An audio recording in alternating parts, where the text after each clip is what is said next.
This is chapter 12, number 11. A 15-meter uniform ladder weighing 500 newtons rests against a frictionless wall. The ladder makes a 60-degree angle with the horizontal. A. Find the horizontal and vertical forces the ground exerts on the base of the ladder when an 800-newton firefighter is 4 meters from the bottom. B. If the ladder is just on the verge of slipping when the firefighter is 9 meters up, what is the coefficient of static friction between ladder and ground? Okay, so part A first, and we'll start with a diagram. So if there's a wall here, and the ground there, and then there's a ladder. This ladder is 15 meters long.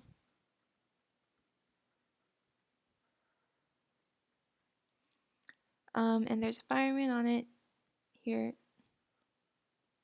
and this is going to be 4 meters.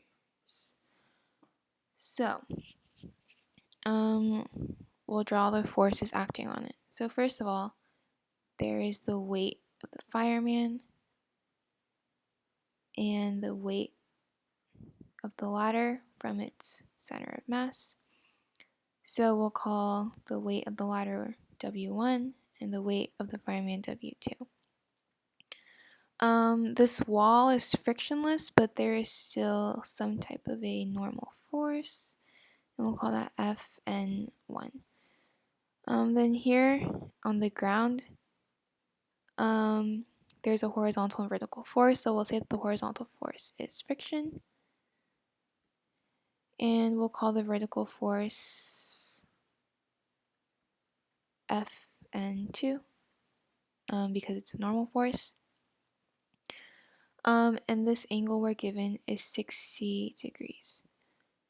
So if I say that, so that's positive. So I'll just sum all the forces and torques. So the sum of the forces in the x direction is going to be friction minus Fn1, and this will equal ma, but since acceleration is 0, because it's in static equilibrium, this whole thing equals 0. For the sum of the forces in the y direction, it'll be Fn2 minus W2 minus W1 also equals 0. For the torques, so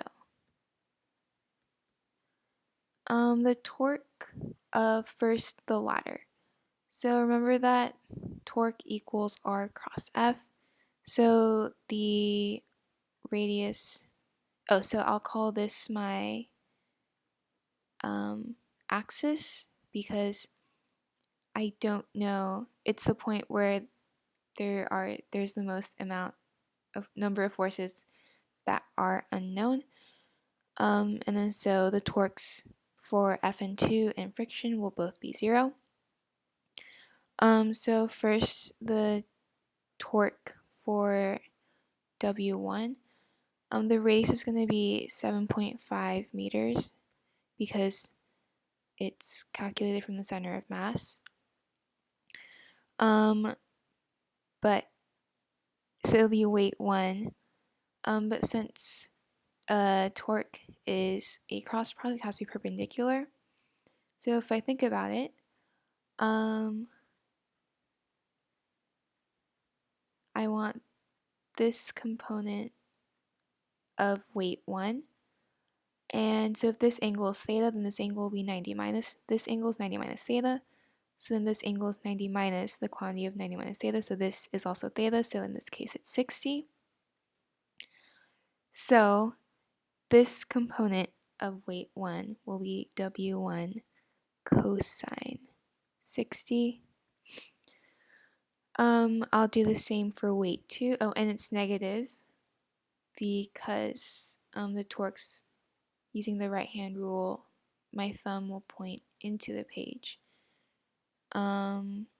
And then so for the same thing for weight 2, minus 4 meters, because the fireman's 4 meters from the bottom, times weight 2 cosine 60, and then plus the torque of Fn1. So that'll be, so R in this case we'll take it from here because this will obviously be perpendicular. So this is going to be 15 meters sine 60, and then times the force, which is Fn1, and all this should equal 0 because again the ladder is in static equilibrium. And so solving for Fn1,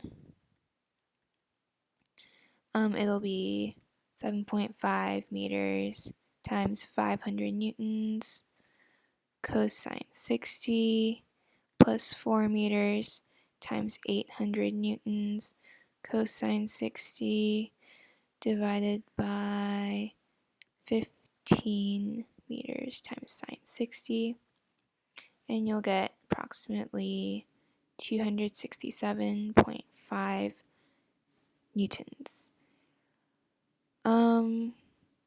And from the first force equation, friction equals Fn1, so that'll equal 267.5 newtons. So that is the horizontal component that the ground exerts on the base of the ladder.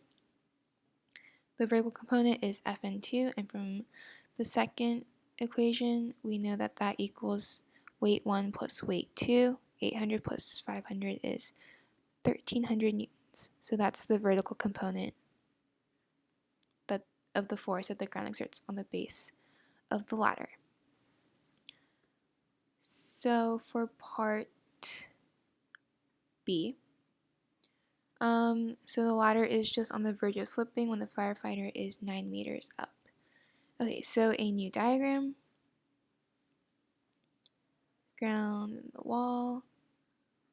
Ladder, it's 15 meters.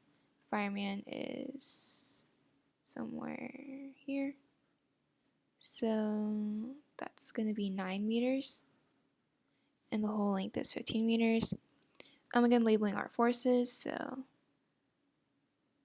that'll be W2. This will be W1. There will be friction here.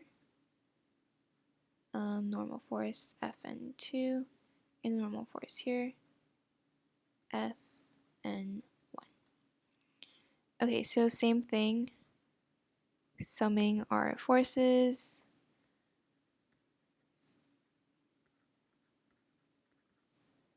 In the x direction, friction minus Fn1 equals 0. And we know that friction is mu times Fn2, which is going to equal Fn1. Sum of the forces in the y direction is Fn2 minus W1 minus W2, which equals 0, and we know that this is going to equal 1300 newtons. And finally, summing the torques, same thing as before. This angle will be 60 degrees. So you'll get negative 7.5 meters times weight 1 cosine 60 degrees minus 9 meters this time. Weight 2 cosine 60 plus Fn1 times 15 meters sine 60. So it's just the same equation as in part A except for the 9 meters.